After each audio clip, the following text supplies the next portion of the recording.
Welcome, welcome, welcome. My name is Reverend Beatrix Weil, and I am the chaplain of Rhodes College. And it is my greatest honor to welcome you to the 2019 Rhodes College Baccalaureate Oven Mitt.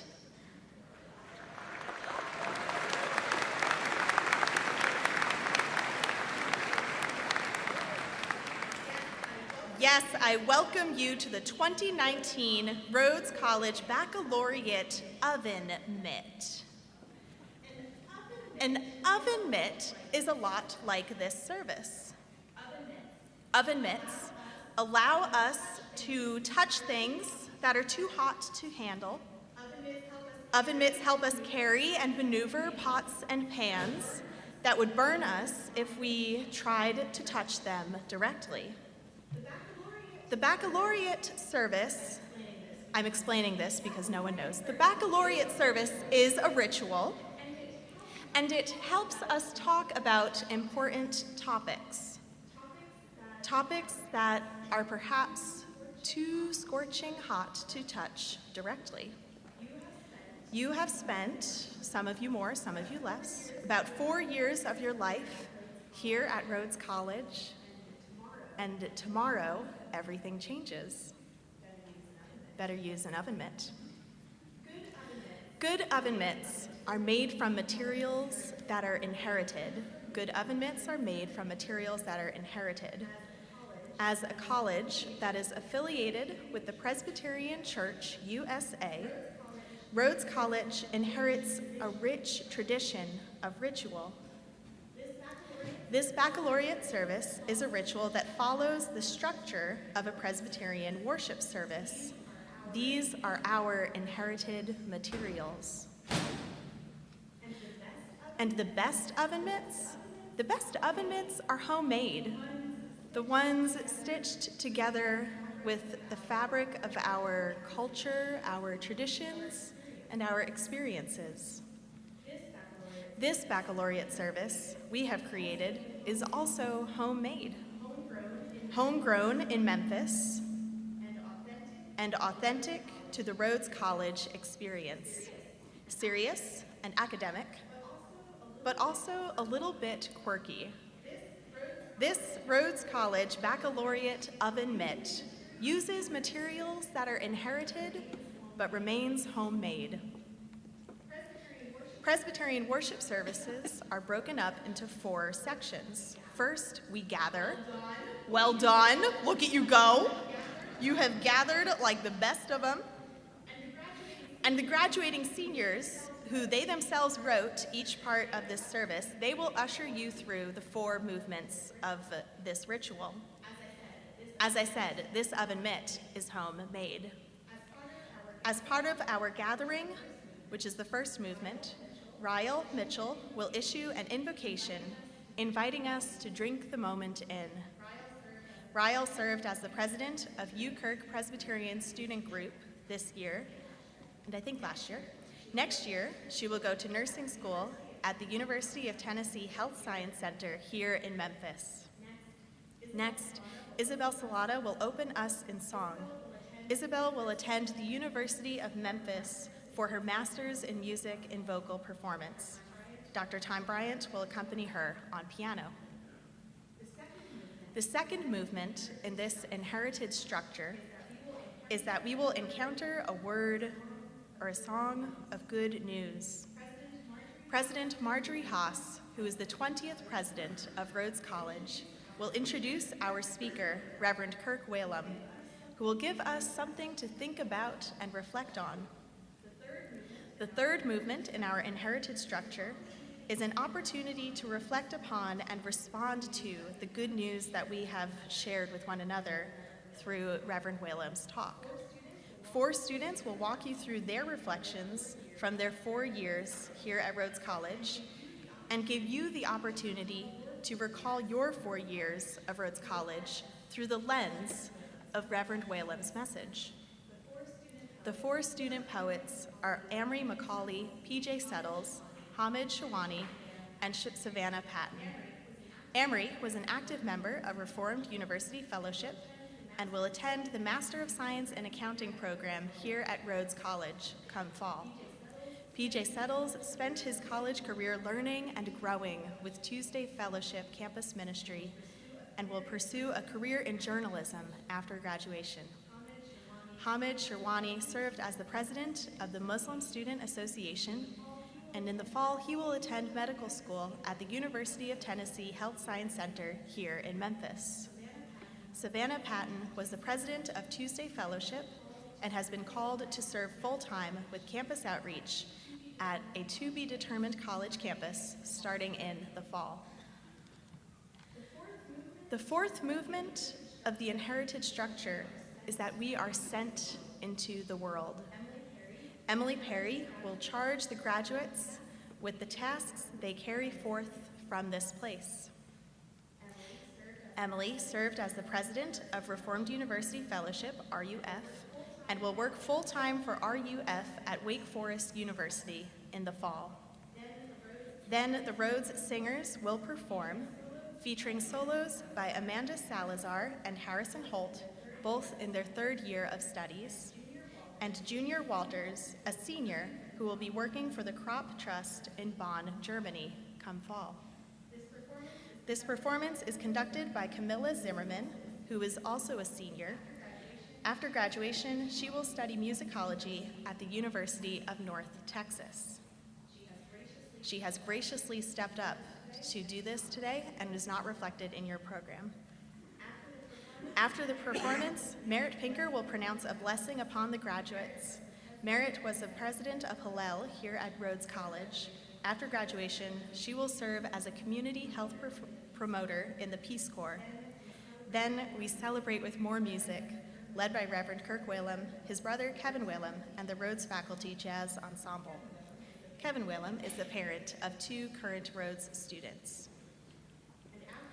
And after we celebrate, I will send you forth with a benediction and lead our recessional to jazz music. We have inherited these materials from our Presbyterian Foundation, but this oven mitt is homemade. It's not that scary.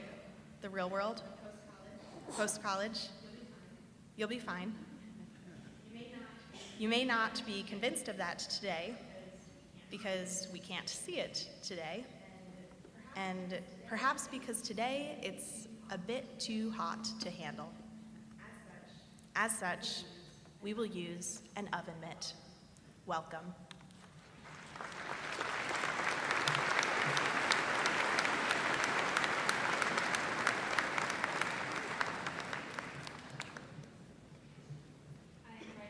I invite you to take a deep breath and assume a posture of reflection and gratitude. Today we give thanks for the graduates of Rhodes College gathered here. May we carry a lifelong passion for learning and compassion for others as a result of our time here. We give thanks for the work that our graduates have done at Rhodes College and in our greater Memphis community. May we use this experience to seek out leadership roles and action in our communities and our world. We give thanks for the family, friends gathered here to celebrate with our graduates. May they remain a source of guidance and support for our students. We give thanks for the friends and family that could not be present today. May they understand the gratitude that we have for their support, whether near or far. We give thanks for the leadership, teaching, and service of the faculty and staff of Rhodes College.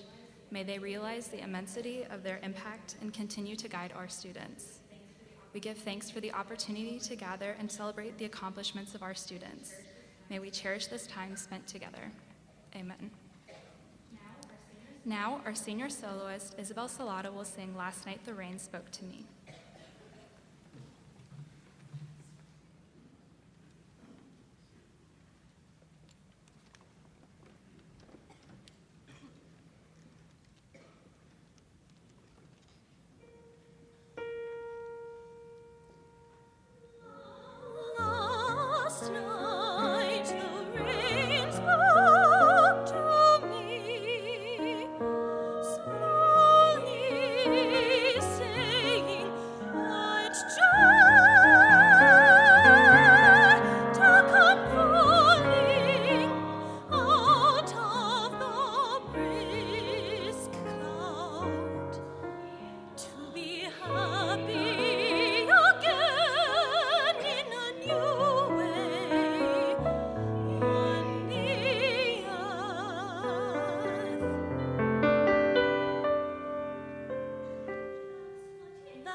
As it dropped,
afternoon. What a joy it is to be with you today.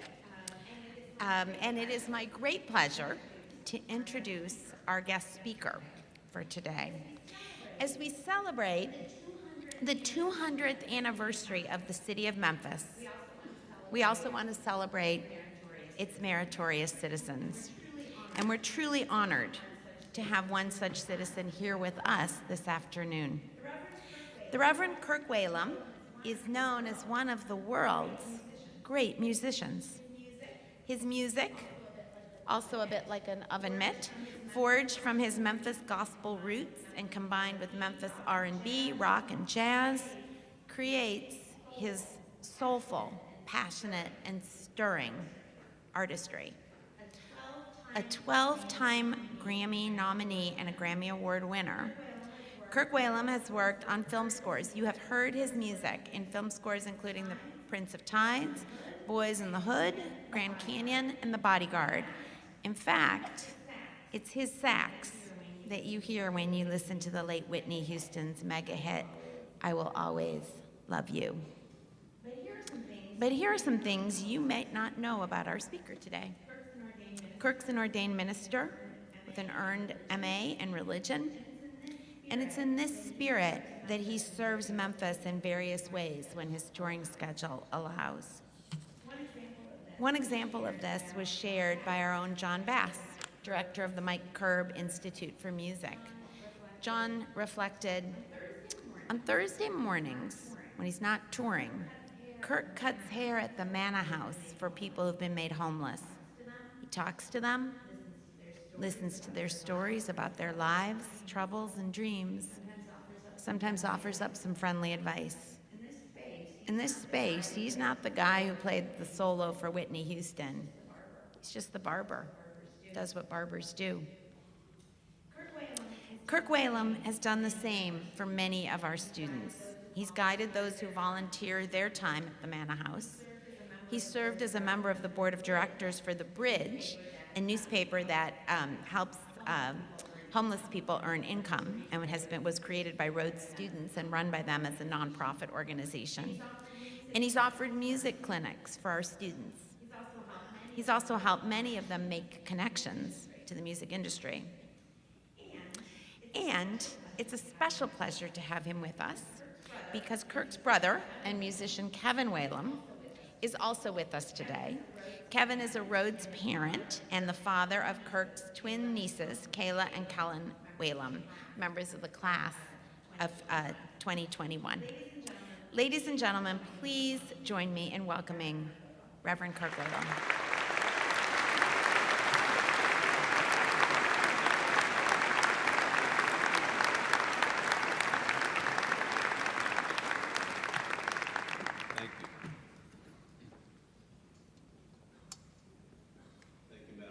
Thank you, Madam President. I will give my colleague John Bass, Bass,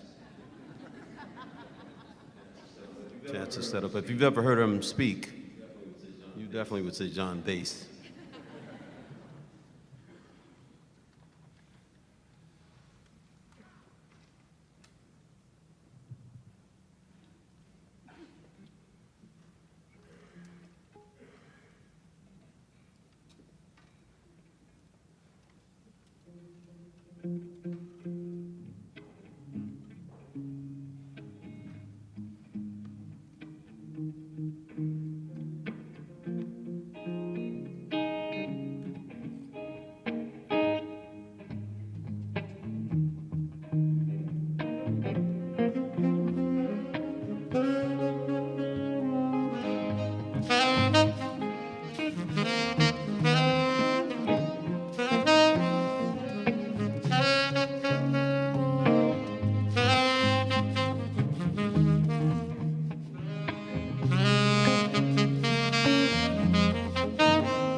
you. Thank you. Thank you, Dr. Bass. Thank you. Thank you so much. Madam President, thank you so very much for that lovely introduction. I will aspire to that. And to all the wonderful guests and as well faculty and staff and these incredible people sitting in the middle, unlike the rest of us, have worked really, really hard, at least this year. So a big congratulations to you. In this group, is there anybody who recognized that song? One person. Come on, you guys are shy. Should we play it again? Let's just do it again. The song is called I'm Broken. And it's beautiful. I'm broken. And it's beautiful. Song was recorded by Kelly Clarkson and written by her. And lest I be accused of trying to impress you in my 60-year-old familiarity with your 20-something culture, allow me to confess that my motivation for choosing this title and this song is actually worse than that. It's actually pride. Of all our 4 awesome kids, and their 6 awesome kids, our son Kyle is the one so far whose path happens to closely resemble my own. As a touring musician, a bassist, songwriter, singer, recording musician, he is now enjoying, at least most of the time, his second year backing up the wonderfully iconic Kelly Clarkson. That is when he's not backing up Katie.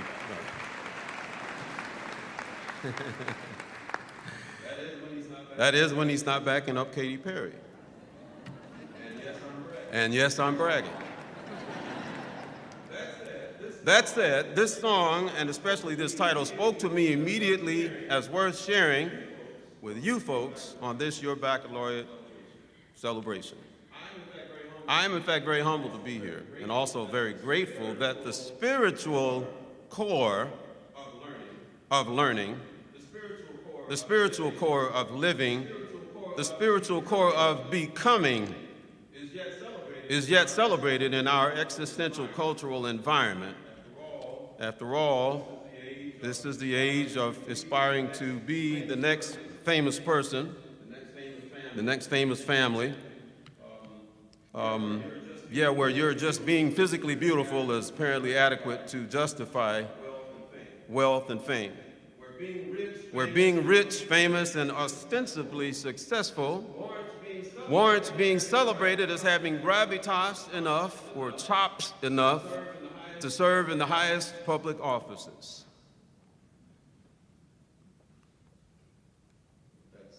Let that sit there for a second. What Kelly Clarkson and her co-writer Pink have given, I love her as well, have given us is something really important to hang that graduation cap on. It's a look at our intrinsic and shared value and worth. And it is indeed worth celebrating. Notice quickly the lack of a big old but in this title.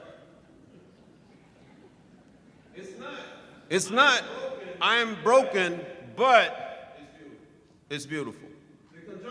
The conjunction they use in the title is and. I'm broken, and it's beautiful.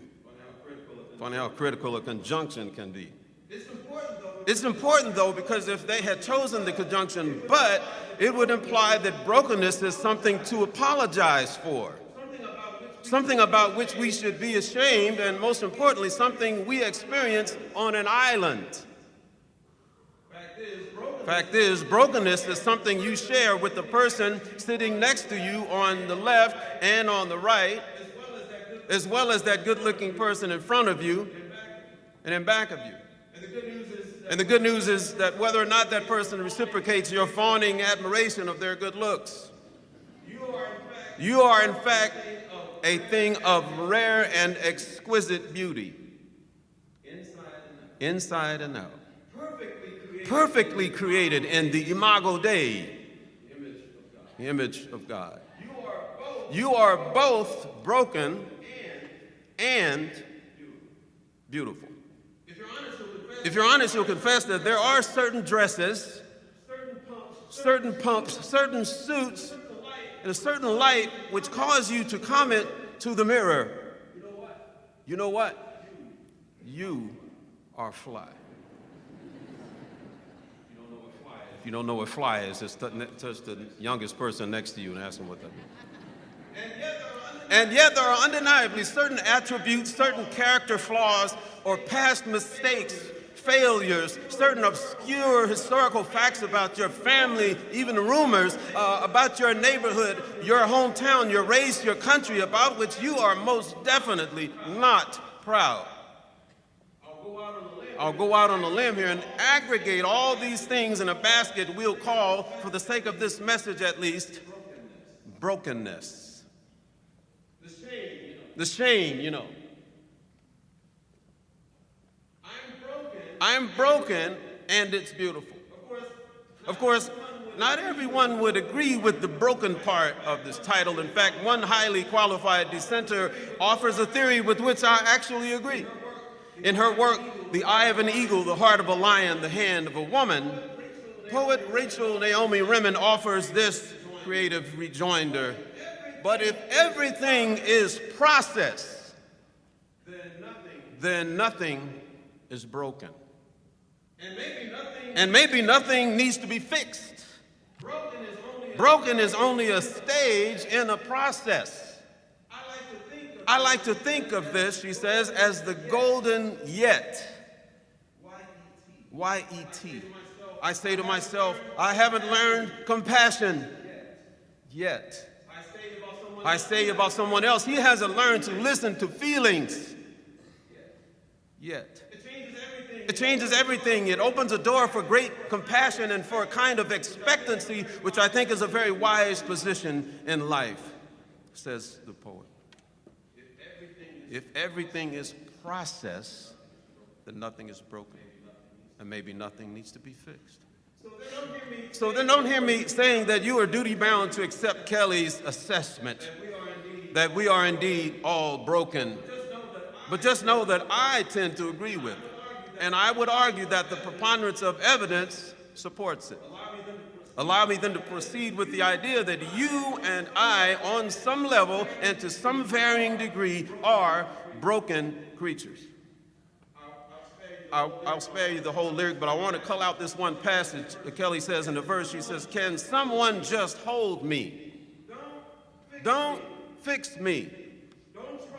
Don't try to change a thing. Can someone just know me?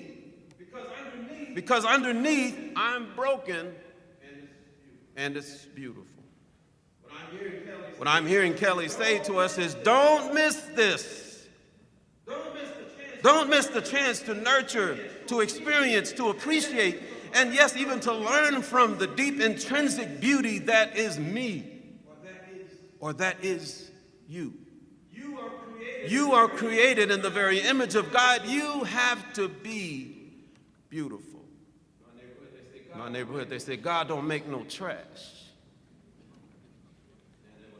Then they would also say, touch 2 or 3 people, so I know you're right. I have a friend in South Africa, a great musician, a young man named Jonathan Rubain, and I remember I was playing a concert with him in Cape Town, where he's from, and he brought his family out for the meet, just beautiful family, and he introduced the kids, and then he introduced his wife. He said, and Kirk, this is my wife, Cherished. I said, you mean your wife is cherished? But I mean, what is her name? He said, that is her name. Well, the Baptist preacher in me immediately teared up, and I started to do like my grandmother and take a quick course around the building. Because when she got happy, she got her aerobics.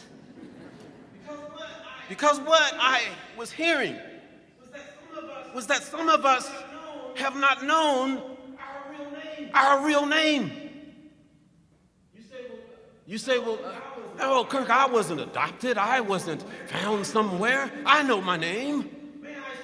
May I submit to you this afternoon that my real name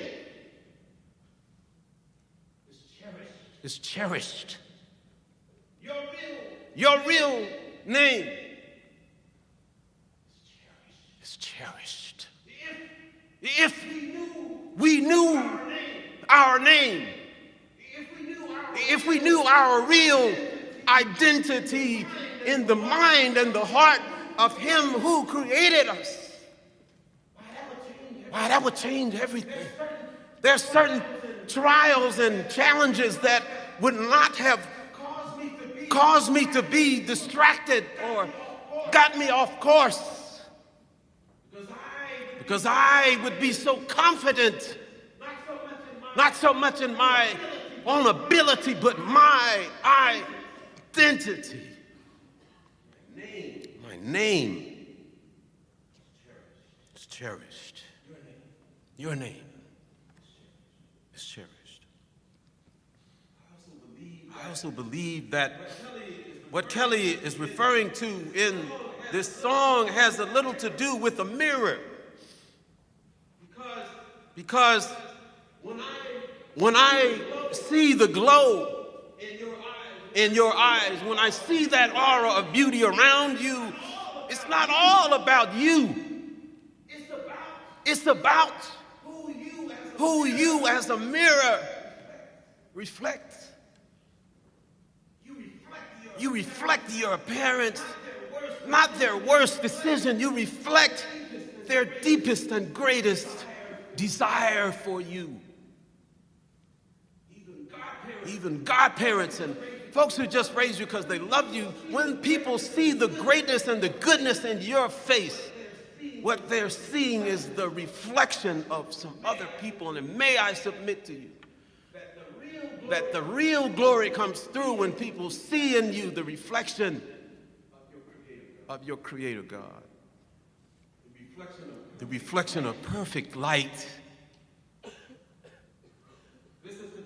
This is to take nothing away from your unique intrinsic beauty and all that you've accomplished, but the beauty is absolutely highlighted and enhanced, multiplied by what, or in this case, who is reflected there. Back to the brokenness. Have you ever seen an amethyst stone? Amethyst, the beautiful, beautiful rock. They're normally a deep, rich purple. Purple, the color purple. You know, that's red and blue together. Y'all get that on the way home.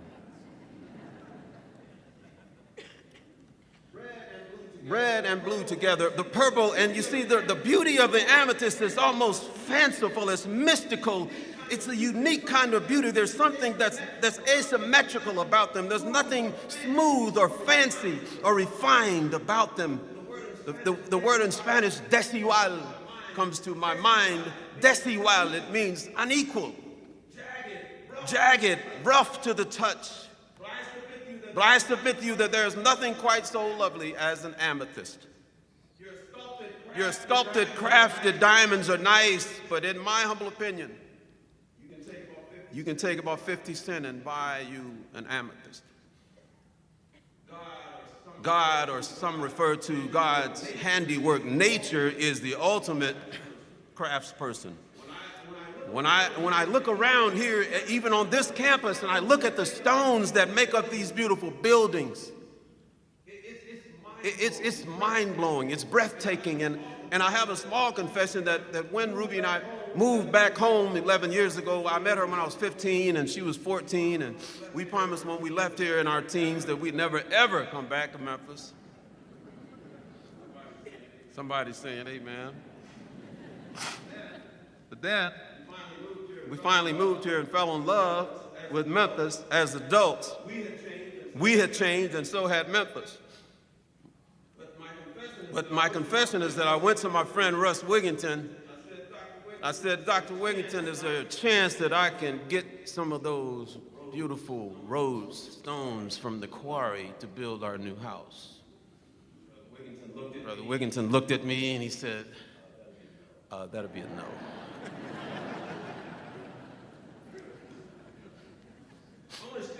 I'm going to share with you a scripture. It's a short one. It's in Joshua in the Jewish Bible. It says, Joshua 8:30 says, "Now Joshua built an altar to the Lord God of Israel in Mount Ebal, as Moses, the servant of the Lord, had commanded the children of Israel, as it is written in the book of the law of Moses, an altar of whole stones, over which no man has wielded an iron tool. And they offered on it burnt offerings to the Lord and sacrificed peace offerings." Whole stones. What does this mean? Wholeness speaks of a natural, intrinsic, untouched, unaltered, unenhanced beauty. It was already there. We spend our lives trying to get back to it. We must aspire not so much to refined beauty. God bless Mabel, whoever that makes all the products. God bless them. But you can't really perfect perfection. It's already there. We must aspire to wholeness, to be comfortable in our own skin, in our own space. Why are you beautiful when you don't feel beautiful? You may ask. I'm glad you asked. You are beautiful because of a few things. One, because of who loves you.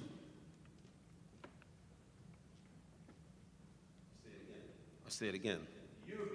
You're beautiful because of who loves you. And you're beautiful because of why they love you. Toured with a lady named Whitney Houston for about 8 years, and I can tell you now that when you get that famous and that rich, it's harder to determine who actually loves you. You see, because everybody around you works for you. Even mama and daddy on the payroll. And so you begin to question, why do they love me? May I submit to you, you are beautiful because not only of who loves you, but why he loves you. I received a Grammy for a song I co-wrote called "It's What I Do." In the lyric, God speaks to us and says, don't spend any time wondering about how I can love you like I do. It's because you're mine. It's because you're you. It's because I'm love. It's what I do. You are beautiful because of who, because of why, and you are beautiful also because of how intensely, how profoundly, how insurgently, how unconditionally they love you. Why? And how? What does it mean when folks say beauty is in the eye of the beholder? Our eyes must be trained to see beauty as God sees it, as the amethyst. But notice in that scripture that the final outcome and purpose is not just for me to feel good about myself. That's just part of what makes me fit for the task. But the purpose of your beauty is to reflect God's beauty in the earth. The final outcome is for me to be linked together with my neighbor's stone, just like in these beautiful edifices on campus, to bring glory and function and honor to God and to help to bring healing and revelation and opportunities to your neighbor. Next time you're walking on campus, just take a minute and get real close to just one of these stones and note the unique beauty of just that one stone. Then back away and appreciate the beautiful synergy of all these individual stones working together to make an aggregate work of both beauty and function for our common unity. I want to end with a poem and then a melody. This poem is by Lynn Unger. It's called Salvation. By what are you saved? And how? Saved like a bit of string tucked away in a drawer? Saved like a child rushed from a burning building, already singed and coughing smoke? Are you salvaged like a car part, the one good door when the rest is wrecked? Do you believe me when I say you are neither salvaged nor saved, but salved, anointed by gentle hands, where you are most tender? Haven't you seen the way snow curls down like a fresh sheet, how it covers everything, makes everything beautiful, without exception? I'm broken, and it's beautiful.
Thank you so much, Reverend Whalem. Now, we'd like to give everyone gathered an opportunity to reflect on the last 4 years through the lens of what we just heard from Reverend Whalem. Please enjoy your own reflections from our unique Rhodes College careers. First year in January, Rhodes had its first snow day, and I chucked a snowball at the second-story window of my dorm. My roommate was very confused. First year, first semester, I learned that I snored. My roommate had to wear headphones to bed every night. First year, I made some new friends and got involved with several activities, which I didn't realize at the time would profoundly impact me and positively shape my experience at Rhodes. They helped me grow and molded me into the person I am today. First year was the first time I volunteered to teach English to a classroom of amazing and resilient adult immigrants. I think that's when I fell in love with the city of Memphis. Sophomore year, I drove 7 hours to see Hamilton in Chicago. Full of energy and on a Hamilton high, I turned around and drove 7 hours right back just in time for class. Sophomore year was pretty tough as I had more responsibilities and took more demanding classes. So as you can imagine, it was an absolute godsend that Marble Slab Creamery reopened after being closed for almost a decade. My friends and I would spend many Friday nights there enjoying ice cream as well as each other's company. Sophomore year, I took my first creative writing class and discovered a new passion. Sophomore year, at a conference in Chattanooga, I found who would become my roommates for the next 3 years and best friends for the rest of my life. Junior year, I danced with my best friend, shout out to you, Mike, if you ever watch this, at the Diwali show for the third and final time, bringing to a close my stellar but all too brief dancing career. Junior year, we had Friday morning dance parties in our dorm room at 7 a.m. To my neighbors, I'm sorry.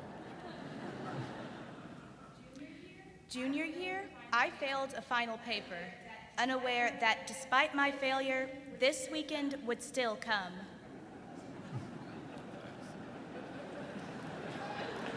Round of applause for that.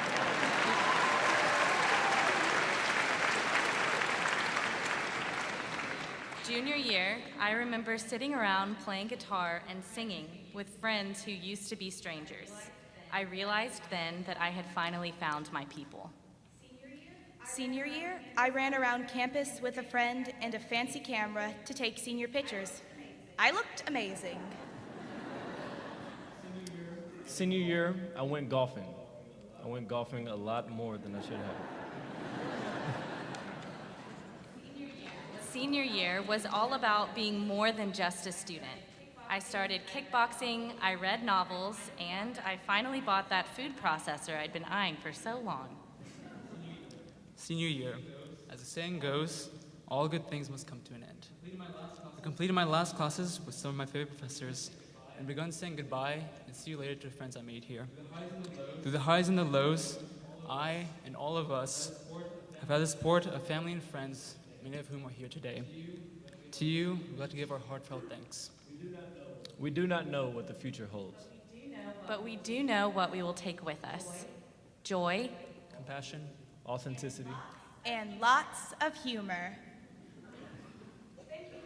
Thank you for joining us as we relived 4 years of treasured memories.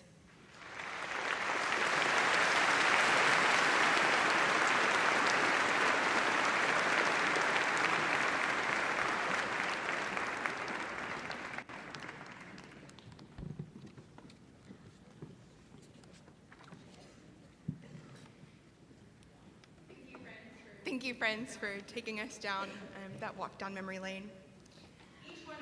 Each one of us graduates entered Rhodes already intelligent and incredibly strong-willed. We each possessed the ability to achieve great success and material gain. Yet, each one of us is driven instead by desires to live boldly, to live curiously and joyfully, not seeking our individual notoriety, but seeking instead the advancement of causes we each hold near and dear. Not a one of us have forgotten the impact of the everyday, but instead have chosen to elevate it, using in all moments strength to love others, intelligence to speak beauty, and eloquence to further the fondness and friendships we all share amongst one another.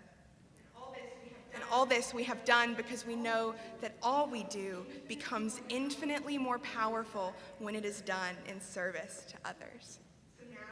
So now, as we leave this place, as our trophies are covered in a fine film of dust, as our records are broken and our honor code signatures are replaced with new students, it is my sincerest hope that not a one of us loses our inherent drive and desire to seek good.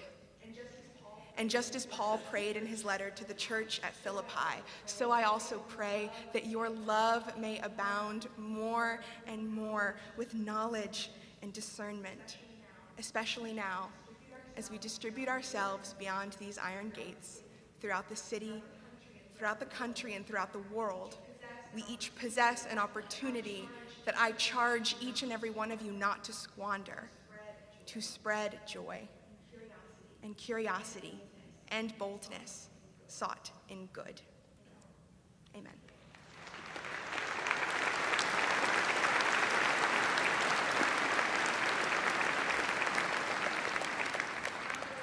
Now the Rhodes Singers will perform Rivers of Light, followed by Merritt Pinker, who will offer us our blessing.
Thank you so much to the Rhodes Singers for that incredible song.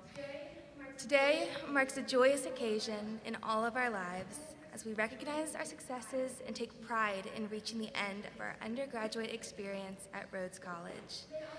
Today also marks a beginning. There are incredible opportunities waiting for us: new jobs, further education, travel, service, and so much more.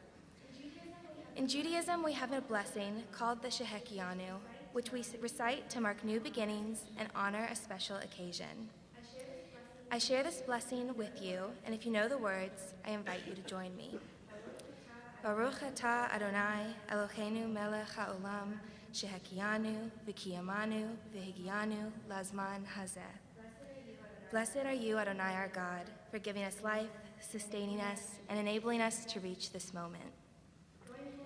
Going forward, I hope we can use what we've learned here to produce lives that are filled with meaning and to create happiness and fulfillment wherever life takes us. May you be blessed with a journey that is equally as exciting as the destination. May you be blessed with a supportive family, whether it be given or chosen. And may you be blessed with an appreciation for the beauty of the world and the people around you. Amen.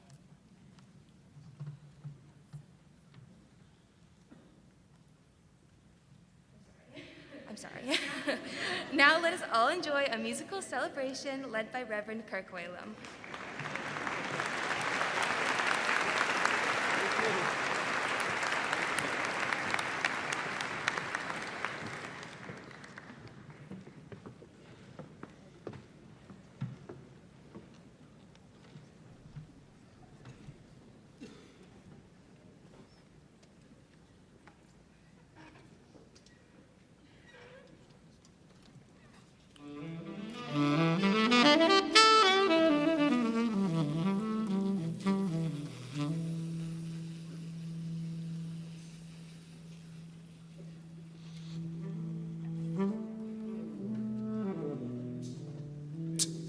Here we go.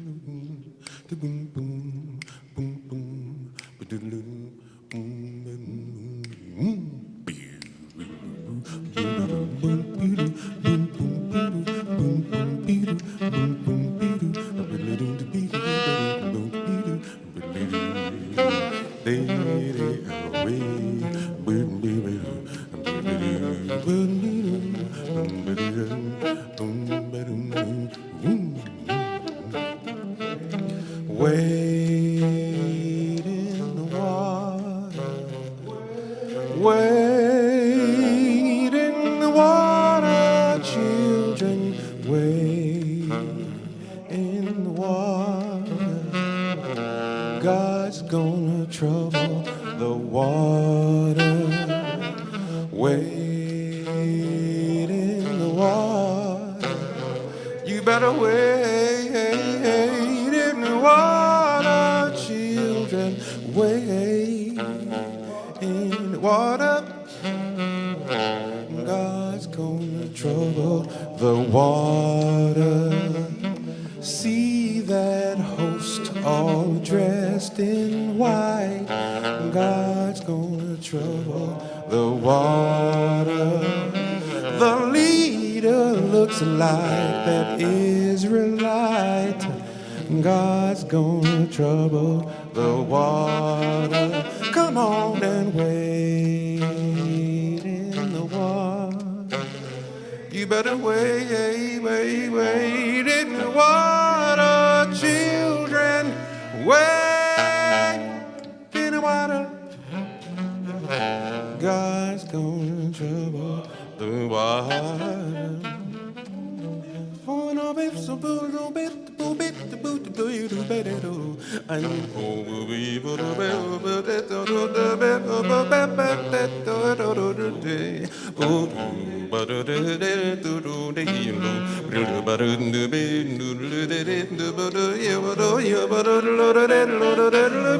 Wow!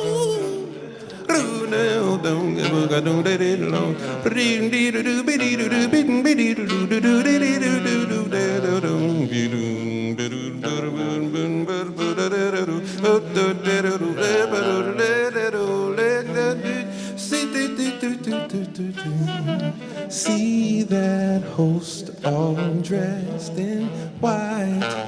God's gonna trouble the water. The leader looks like the Israelite.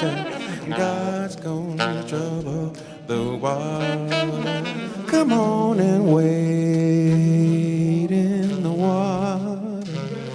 You better wade in the water, children, wade in the water. Why? 'Cause God's gonna trouble the water. I say now God's gonna trouble the water. You better believe God's gonna trouble the water. I say now God's gonna trouble the water.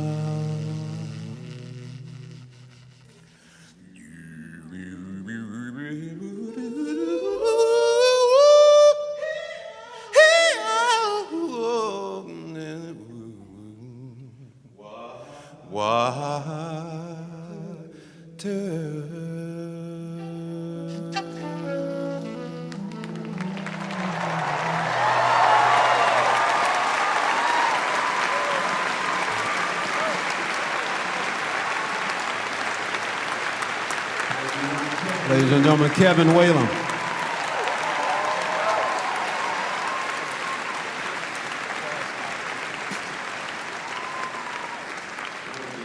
One of the things that separates this school from so many is its emphasis on arts and academics. And so one of the beautiful things that you do for our community, besides, I mean, my God, art installations on our walking path. I mean, there's so many things you do. It's too much. But today I celebrate the fact that you brought to town some of the most amazing and legendary jazz artists in the world to play right here on this campus. And one of them was a guy from Memphis who had never played Memphis since he left here in the 50s.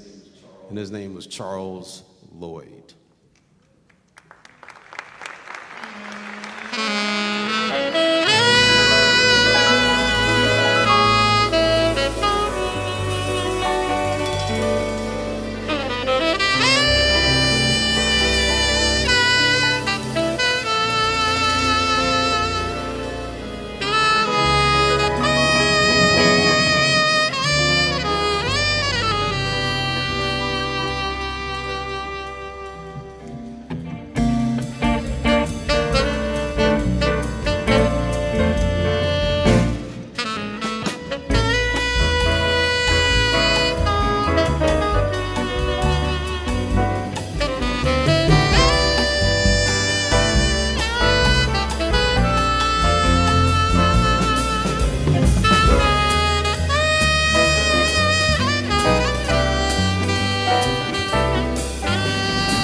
Thank you so much. Please keep your hands together for my brother Kevin Whalen.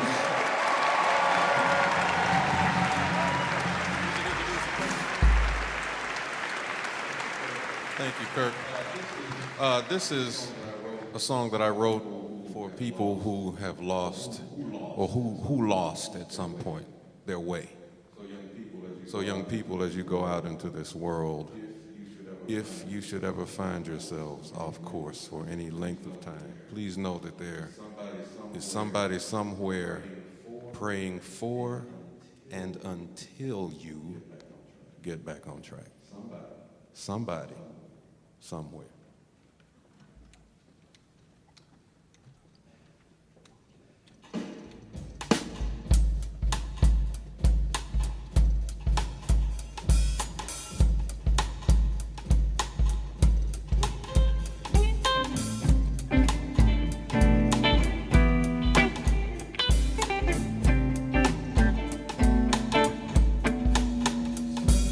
Somebody somewhere. There to be somebody somewhere. Somebody somewhere. There to be somebody somewhere. All my life I've been looking for you.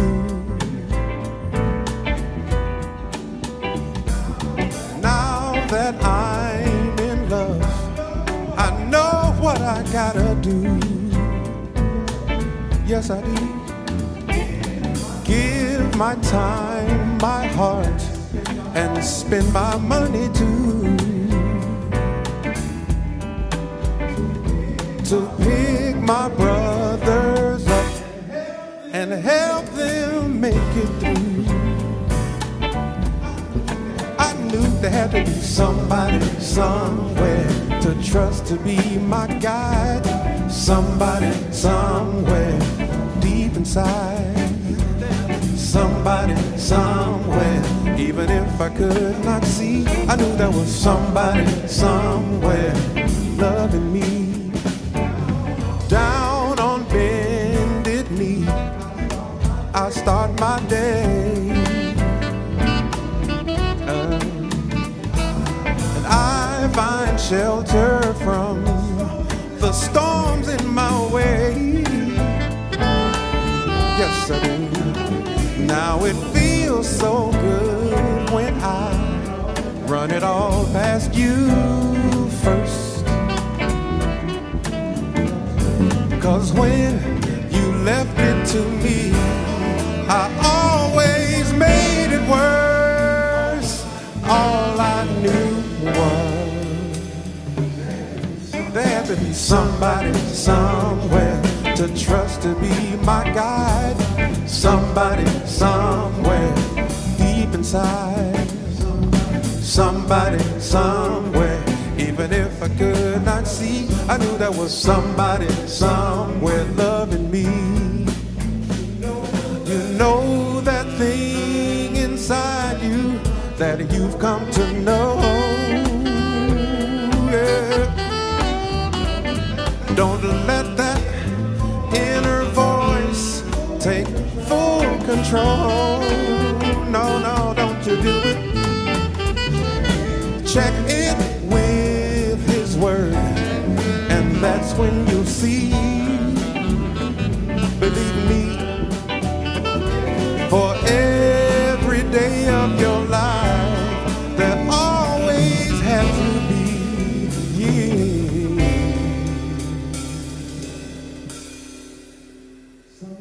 Somebody somewhere. Somebody somewhere. Come on. Somebody somewhere. Somebody somewhere. Sing it again, sing it again. Everybody say somebody somewhere. Just clap your hands. Somebody somewhere. Sing it again, sing it again, sing it again. Somebody somewhere. Just sing along. Somebody somewhere.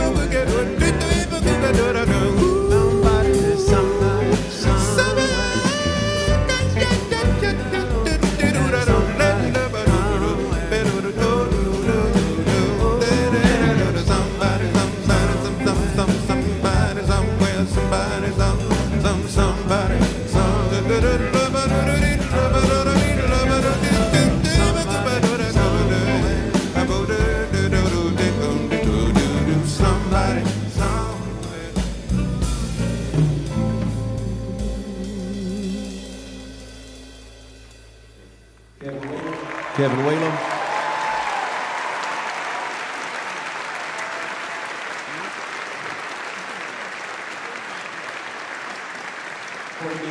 Before we do this last song, I mean, quickly say that, you know, one of the many things that my brother Kevin has accomplished that I haven't, besides, you know, being good looking and under 50, is that he has twin girls right here at Rhodes, and I'm just so very, very proud of them. So I'm just going to get a round of applause from my nieces. They're already gone. They're not here, but Kellen and Kayla.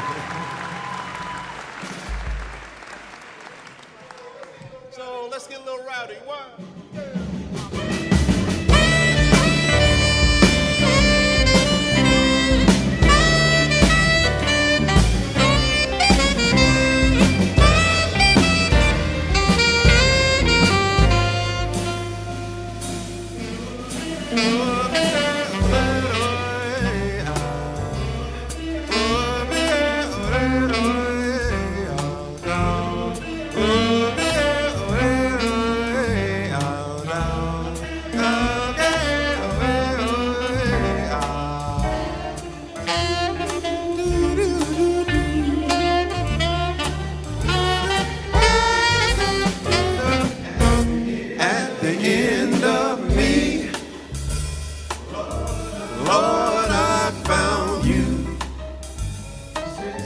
Since you set me free, I just can't stay blue. I just can't stay blue. That's your part, okay? You changed my life. Oh, yes, you did. Now I depend on you. Everything's all right, 2, 3. I just can't stay blue. Can we do it one more time? At the end of me. I had to get to the end of me first. So. Lord, I found you. Since you set me free, 2, 3, 4. I just can't stay. No, not can't. It's can't. Can't. You changed my life. Everything about it. Now I depend on you. Everything's all right, 2, 3, 4. I just can't stay blue. Oh, blow your horn, boy. Oh,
you can love it,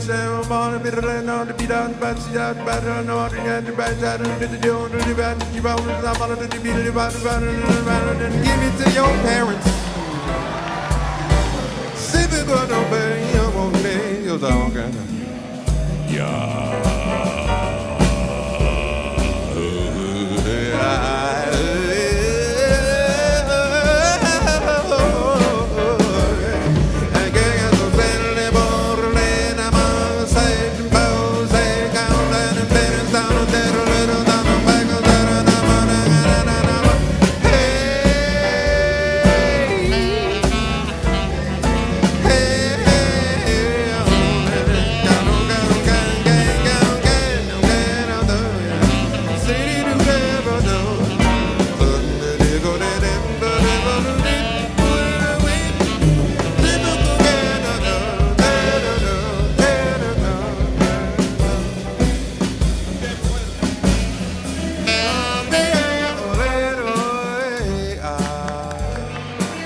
Since you set me free. You ready? 3, 4. I just can't stay blue. I might get blue, but I can't stay there. You changed my life. Now I depend on you. Even now that I've graduated, everything's alright. I just can't stay blue. No matter what I do, everything's alright. Oh Lord, I just can't stay blue. Listen, hold on, don't sing this time. Everything's alright. Hold on. I just don't stay. I just won't stay. Here we go. I just can't stay blue.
As you go forth from this place, from this school, remember that your name is cherished. And as you go, wherever you wind up, may love, grace, joy, and community meet you there.